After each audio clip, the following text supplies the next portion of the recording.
El avión de la Bella Durmiente, un cuento de Gabriel García Márquez.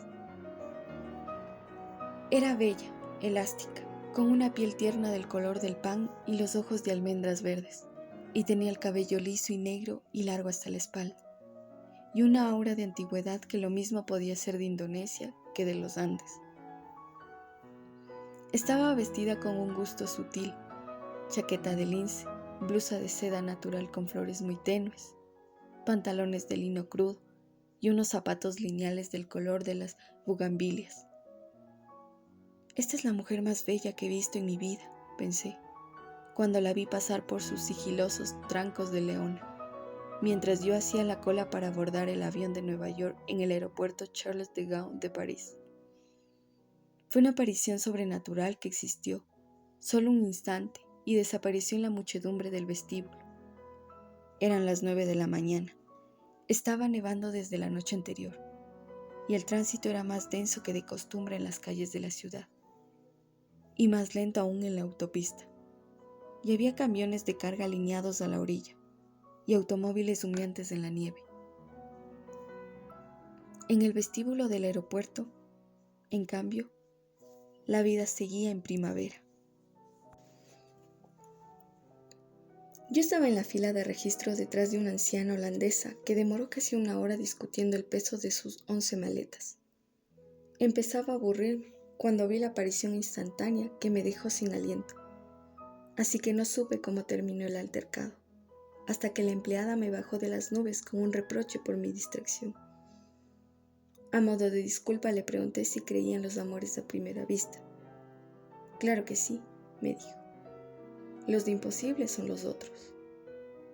Siguió con la vista fija en la pantalla de la computadora y me preguntó qué asiento prefería, fumar o no fumar. Me da lo mismo, le dije con toda intención, siempre que no sea al lado de las 11 maletas. Ella lo agradeció con una sonrisa comercial sin apartar la vista de la pantalla fosforescente. Escoja un número, me dijo. 3, 4 o 7. 4. Su sonrisa tuvo un destello triunfal. En 15 años que llevo aquí, dijo, es el primero que no escoge el 7. Marcó en la tarjeta de embarque el número del asiento y me la entregó con el resto de mis papeles, mirándome por primera vez con unos ojos color de uva que me sirvieron de consuelo, mientras volvía a ver la bella. Solo entonces me advirtió que el aeropuerto acababa de cerrarse y todos los vuelos estaban diferidos. ¿Hasta cuándo? Hasta que Dios quiera, dijo con su sonrisa. La radio anunció esta mañana que será la nevada más grande del año. Se equivocó, fue la más grande del siglo. Pero en la sala de espera de la primera clase la primavera era tan real que había rosas vivas en los floreros, y hasta la música enlatada parecía tan sublime y sedante como lo pretendían sus creadores. De pronto, se me ocurrió que aquel era un refugio adecuado para la bella, y la busqué en los otros salones, estremecido por mi propia audacia. Pero la mayoría eran hombres de la vida real, que leían periódicos en inglés mientras sus mujeres pensaban en otros, contemplando los aviones muertos en la nieve a través de las vidrieras panorámicas, contemplando las fábricas glaciales, los vastos cementerios de Roissy devastados por los leones. Después del mediodía no había un espacio disponible, y el calor se había vuelto tan insoportable que escapé para respirar. Afuera encontré un espectáculo sobrecogedor. Gentes de toda ley habían desbordado las salas de espera y estaban acampadas en los corredores sofocantes, y aún en las escaleras, tendidas por los suelos con sus animales y sus niños y sus enseres de viaje, pues también la comunicación con la ciudad estaba interrumpida, y el palacio de plástico transparente parecía una inmensa cápsula espacial varada en la tormenta. No pude evitar la idea de que también la bella debía estar en algún lugar, en medio de aquellas hordas mansas, y esa fantasía me infundió nuevos ánimos para esperar. A la hora del almuerzo, habíamos asumido nuestra conciencia de náufragos. Las colas se hicieron interminables frente a los 7 restaurantes, las cafeterías, los bares atestados, y en menos de 3 horas tuvieron que cerrarlos porque no había nada que comer ni beber. Los niños, que por un momento parecían ser todos los del mundo, se pusieron a llorar al mismo tiempo, y empezó a levantarse de la muchedumbre un olor de rebaño. Era el tiempo de los instintos. Lo único que alcancé a comer en medio de la rebatiña fueron los 2 últimos vasos de helado de crema en una tienda infantil. Me los tomé poco a poco en el mostrador, mientras los camareros ponían las sillas sobre las mesas a medida que se desocupaban, y viéndome a mí mismo en el espejo del fondo, con el último vasito de cartón y la última cucharita de cartón, y pensando en la bella. El vuelo de Nueva York, previsto para las 11 de la mañana, salió a las 8 de la noche. Cuando por fin logré embarcar, los pasajeros de la primera clase estaban ya en su sitio, y una azafata me condujo al mío. Me quedé sin aliento. En la poltrona vecina, junto a la ventanilla, la bella estaba tomando posesión de su espacio con el dominio de los viajeros expertos. Si alguna vez escribiera esto, nadie me lo creería, pensé. Y apenas intenté en mi media lengua un saludo indeciso que ella no percibió. Se instaló como para vivir muchos años, poniendo cada cosa en su sitio y en su orden, hasta que el lugar quedó tan bien dispuesto como la casa ideal donde todo estaba al alcance de la mano. Mientras lo hacía, el sobrecargo nos llevó la champaña de bienvenida. Cogí una copa para ofrecérsela a ella, pero me arrepentí a tiempo, pues solo quiso un vaso de agua y le pidió al sobrecargo, primero en un francés inaccesible y luego en un inglés apenas más fácil, que no la despertara por ningún motivo durante el vuelo. Su voz grave y tibia arrastraba una tristeza oriental. Cuando le llevaron el agua, abrió sobre las rodillas un cofre de tocador con esquinas de cobre, como los baúles de las abuelas, y sacó 2 pastillas doradas, de un estuche donde llevaba otras de colores diversos. Hacía todo de un modo metódico y parsimonioso, como si no hubiera nada que no estuviera previsto para ella desde su nacimiento. Por último, bajó la cortina de la ventana, extendió la poltrona al máximo, se cubrió con la manta hasta la cintura, sin quitarse los zapatos. Se puso el antifaz de dormir, se acostó de medio lado en la poltrona, de espaldas a mí, y durmió sin una sola pausa, sin un suspiro, sin un cambio mínimo de posición, durante las 8 horas eternas y los 12 minutos de sobra que duró el vuelo a Nueva York. Fue un viaje intenso. Siempre he creído que no hay nada más hermoso en la naturaleza que una mujer hermosa, de modo que me fue imposible escapar ni un instante al hechizo de aquella criatura de fábula que dormía a mi lado. El sobrecargo había desaparecido tan pronto como despegamos y fue reemplazado por una azafata cartesiana que trató de despertar a la bella para darle el estuche de tocador y los auriculares para la música. Le repetí la advertencia que ella le había hecho al sobrecargo, pero la azafata insistió para oír de ella misma que tampoco quería cenar. Tuvo que confirmárselo el sobrecargo, y aún así me reprendió porque la bella no se hubiera colgado en el cuello el cartoncito con la orden de no despertarla. Hice una cena solitaria, diciéndome en silencio todo lo que le hubiera dicho a ella si hubiera estado despierta.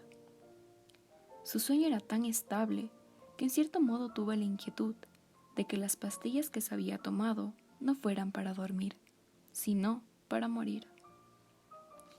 Antes de cada trago levantaba la copa y brindaba: «A tu salud, bella». Terminada la cena, apagaron las luces, dieron la película para nadie y los dos quedamos solos en la penumbra del mundo. La tormenta más grande del siglo había pasado y la noche del Atlántico era inmensa y límpida, y el avión parecía inmóvil entre las estrellas. Entonces la contemplé, palmo a palmo, durante varias horas, y la única señal de vida que pude percibir fueron las sombras de los sueños que pasaban por su frente como las nubes en el agua. Tenía el cuello una cadena tan fina que era casi invisible sobre su piel de oro, las orejas perfectas, sin puntadas para los aretes, las uñas rosadas de la buena salud y un anillo liso en la mano izquierda. Como no parecía tener más de 20 años, me consolé, con la idea de que no fuera un anillo de bodas, sino el de un noviazgo efímero. Saber que duermes tú, cierta, segura, cauce fiel de abandono, línea pura, tan cerca de mis brazos maniatados. Pensé repitiendo, en la cresta de espumas de champaña, el soneto magistral de Gerardo Diego. Luego extendí la poltrona a la altura de la suya y quedamos acostados más cerca que una cama matrimonial. El clima de su respiración era el mismo de la voz y su piel exhalaba un hálito tenue que solo podía ser el olor propio de su belleza. Me parecía increíble. En la primavera anterior había leído una hermosa novela de Yasunari Kawabata, que pagaba sumas enormes para pasar la noche contemplando a las muchachas más bellas de la ciudad, desnudas y narcotizadas, mientras ellos agonizaban de amor en la misma cama. No podían despertarlas ni tocarlas, y ni siquiera lo intentaban, porque la esencia del placer era verlas dormir. Aquella noche, velando el sueño de la bella, no solo entendía aquel refinamiento senil, sino que lo vivía a plenitud. ¿Quién iba a creerlo?, me dije, con el amor propio, exacerbado por la champaña. Yo, anciano japonés a estas alturas. Creo que dormí varias horas, vencido por la champaña y los fogonazos mudos de la película, y desperté con la cabeza agrietada. Fui al baño. 2 lugares detrás del mío yacía la anciana de las 11 maletas, despatarrada de mala manera en la poltrona. Parecía un muerto olvidado en el campo de batalla. En el suelo, a mitad del pasillo, estaban sus lentes de leer, con el collar de cuentas de colores, y por un instante disfruté de la dicha mezquina de no recogerlos. Después de desahogarme de los excesos del champaña, me sorprendí a mí mismo en el espejo, indigno y feo, y me asombré de que fueran tan terribles los estragos del amor. De pronto el avión se fue a pique, se enderezó como pudo y prosiguió volando al galope. La orden de volver al asiento se encendió. Salí en estampida, con la ilusión de que solo las turbulencias de Dios despertaran a la bella, y que tuviera que refugiarse en mis brazos huyendo del terror. En la prisa, estuve a punto de pisar los lentes de la holandesa y me hubiera alegrado. Pero volví sobre mis pasos, los recogí y se los puse en el regazo, agradecido de pronto de que no hubiera escogido antes que yo el asiento número 4. El sueño de la bella era invencible. Cuando el avión se estabilizó, tuve que resistir la tentación de sacudirla con cualquier pretexto, porque lo único que deseaba en aquella última hora de vuelo era verla despierta, aunque fuera enfurecida, para que yo pudiera recobrar mi libertad y tal vez mi juventud. Pero no fui capaz. «Carajo», me dije con un gran desprecio, «¿por qué no nací Tauro?». Despertó sin ayuda en el instante en que se encendieron los anuncios del aterrizaje, y estaba tan bella y lozana como si hubiera dormido en un rosal. Solo entonces caí en la cuenta de que los vecinos de asiento en los aviones, igual que los matrimonios viejos, no se dan los buenos días al despertar, tampoco ella. Se quitó el antifaz, abrió los ojos radiantes, enderezó la poltrona, tiró a un lado la manta, se sacudió las crines que se peinaban solas con su propio peso. Volvió a ponerse el cofre en las rodillas y se hizo un maquillaje rápido y superfluo, que le alcanzó justo para no mirarme hasta que la puerta se abrió. Entonces, se puso la chaqueta de lince, pasó casi por encima de mí con una disculpa convencional en castellano, puro de las Américas, y se fue sin despedirse siquiera, sin agradecerme al menos lo mucho que hice por nuestra noche feliz, y desapareció hasta el sol de hoy en la Amazonía de Nueva York. Junio 1982.